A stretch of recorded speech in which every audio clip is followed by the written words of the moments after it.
शेतकरी कामगार पक्षाच्या राज्य प्रवक्त्या ज्या आहेत त्या टोल नाक्या संदर्भामध्ये आक्रमक झालेल्या आहेत। खारपाडा येथे मुंबई गोवा महामार्गावरती जो टोल नाका आता सुरू झालेला आहे, आधी रस्ता पूर्ण करा नंतर टोल वसुली करा अशी स्पष्ट भूमिका शेतकरी कामगार पक्षाने मांडलेली आहे। थेट राज्य प्रवक्त्या चित्रलेखा पाटील यांच्याशी बातचीत करूया। तर टोल नाका सुरू झालेला आहे, काय सांगाल? नाही, त्यांना टोल चालू करणं आणि रस्ता अर्धवट असताना टोल चालू करणं ही खऱ्या अर्थाने कोकणवासियांची चेष्टा आहे। एक तर रस्त्याने गिनीज बुक ऑफ रेकॉर्ड गाठली आहे, पूर्णच होत नाही। दुसरं म्हणजे माझा मूळ मुद्दा हा आहे की ह्या रस्त्याची कॉस्टिंग किती होती आणि त्याच्यावर कॉन्ट्रॅक्टरनी एक्स्ट्रा क्लेम किती केला याचा सर्वात पहिले लोकांकडे खुलासा केला पाहिजे, याची चौकशी झाली पाहिजे। आणि आज सुद्धा रस्त्याला लेवल नाही आहे, बऱ्याच ठिकाणी कामं अपूर्ण आहेत। मग अशा वेळी तुम्ही टोल वसूल करता हे अजिबात योग्य नाही आणि ह्याचा आम्ही निषेध करतो आणि ह्याच्याबद्दल आम्ही आक्रमक होणार आहे। आणि मी तुमच्या चॅनलच्या माध्यमातून लोकांना सांगते की या पद्धतीचे टोल त्यांनी भरले नाही पाहिजे। ते आपण जर पाहिलं तर नितीन गडकरी म्हणाले होते की मे अखेर रस्ता पूर्ण होईल, मात्र मे अखेर रस्ता पूर्ण व्हायच्या अगोदरच टोल नाके जागोजागी सुरू झालेले आहेत। याकडे आपण कसं पाहता? नाही, मुळातच रस्ता पूर्ण झाला नाही आहे, त्याला लेवल नाही आहे। तर रस्ता जर आधी पूर्ण झाला असता तर काही प्रॉब्लेम नव्हता टोल चालू व्हायला, पण रस्ताच पूर्ण झाला नाही, मग टोल वसुली कशी करू शकतात? हा अन्याय आहे।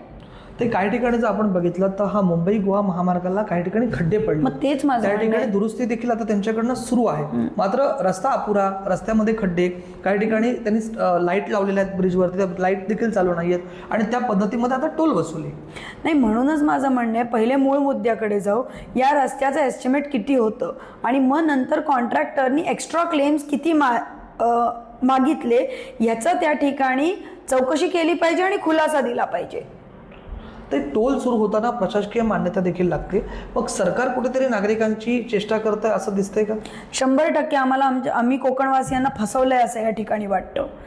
एक तर महागाई एवढी टोकाला गेलेली आहे, त्यावेळी ही चेष्टाच झाली।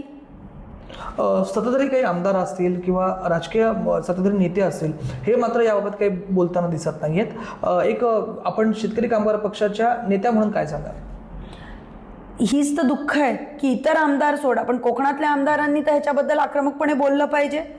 पण त्यांना एकमेकांवर टीका करण्यावर, कॉन्ट्रॅक्टरची कमिशन खाण्यावर त्याच्या पलीकडे काही दिसतच नाहीत, लोकांचे प्रश्नच दिसत नाहीयेत।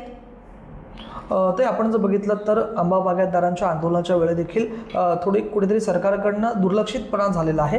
आपला देखील पक्ष त्या ठिकाणी होता आणि त्या ठिकाणी देखील आपल्या पक्षाची मुस्कटदाबी करण्याचा देखील काही ठिकाणी प्रयत्न झाला असं एकंदरीत चर्चेत आहे। आपण काय सांगाल?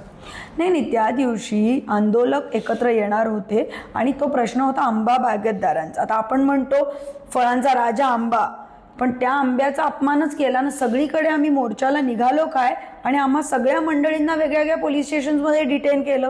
मी स्वतः कोल्हापूर पोलीस स्टेशनमध्ये 3 तास होते। तर हे योग्य नाही आहे, लोकांना त्यांची भूमिका मांडू दिली पाहिजे, त्याच्यावर सरकारने सोल्युशन काढलं पाहिजे।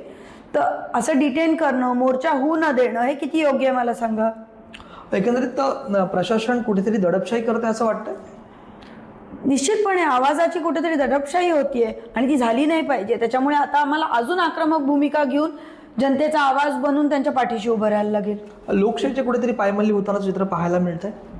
100%। आगामी मुंबई गोवा महामार्गावर जो टोल नाका आहे त्याची टोल वसुली थांबली नाही तर शेतकरी कामगार पक्षाची काय भूमिका राहील? मला विश्वास आहे की आमचे नेते भाई जयंत पाटील ह्या विषयावर गांभीर्याने काहीतरी पाऊल उचलतील आणि त्या पद्धतीने आम्ही सगळे कार्यकर्ते त्यांना फॉलो करू आणि जनतेला न्याय देऊ। धन्यवाद। यामध्ये चित्रकला पाटील, शेतकरी कामगार पक्षाच्या राज्य प्रवक्त्या। राज वैशम, ट्रिब्युन मराठी, अलिबाग, रायगड।